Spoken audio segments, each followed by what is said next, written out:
বার্ষিক সামষ্টিক মূল্যায়ন নির্দেশনা 2024। তো আজকে এই ভিডিওটিতে আমি নবম শ্রেণীর বাংলা বিষয় নিয়ে কথা বলবো। এখানে প্রথম পৃষ্ঠায় খুব সুন্দর করে সিলেবাস দেওয়া আছে, যে প্রথম 6টি অধ্যায়, তারপর মানবন্ধন দেওয়া আছে, প্রশ্ন কীরকম হবে 15টি প্রশ্ন, তারপরে এক কথায় উত্তর 10টি, তারপর সংক্ষিপ্ত প্রশ্ন 10টি, তারপরে উদ্দীপক দেওয়া থাকবে এরকম 5টি থেকে 3টি, তারপরে উদ্দীপক ছাড়া প্রেক্ষাপট নির্ভর ছাড়া নির্ভর থাকবে 7টি থেকে 5টি। এখানে এমসিকিউ প্রশ্নের নমুনা দেওয়া আছে 15টি।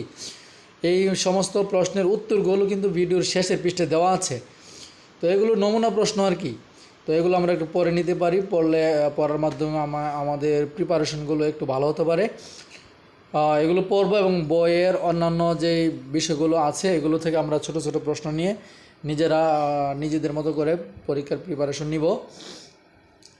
তারপরে দেওয়া আছে এই যে সংক্ষিপ্ত প্রশ্ন, এক কথায় উত্তর দেওয়া আছে 10টি। এগুলোর উত্তরও ভিডিওর শেষের দিকে দেওয়া আছে, আপনারা ওটা পড়ে নিতে পারেন। তারপরে রচনামূলক অংশে সংক্ষিপ্ত প্রশ্ন থাকবে 10টি। এই যে দেখা যাচ্ছে প্রত্যেকটা প্রশ্নের মান হচ্ছে 2 করে। তো এরকম প্রশ্ন আমরা বই থেকে নিজেরা তৈরি করে পড়ব।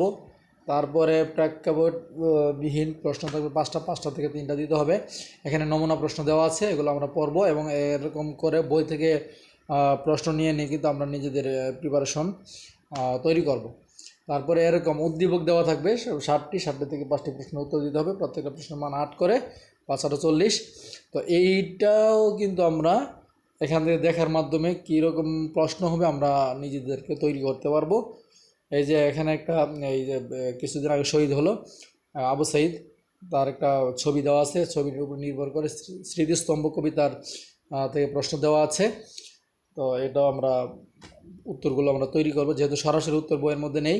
আমরা নিজেরা এবং শিক্ষকদের সহযোগিতায় আমরা পরীক্ষার প্রিপারেশন তৈরি করবো। এখানে দেওয়া আছে উত্তরগুলো, যে প্রথম পৃষ্ঠায় যে প্রশ্নগুলো ছিল সংক্ষিপ্ত প্রশ্ন এবং এমসিকিউ, এই 25টা প্রশ্ন উত্তর এখানে দেওয়া আছে। ভিডিওটি দেখার জন্য সবাইকে আন্তরিকভাবে ধন্যবাদ জানাচ্ছি। ওকে, আল্লাহ হাফেজ।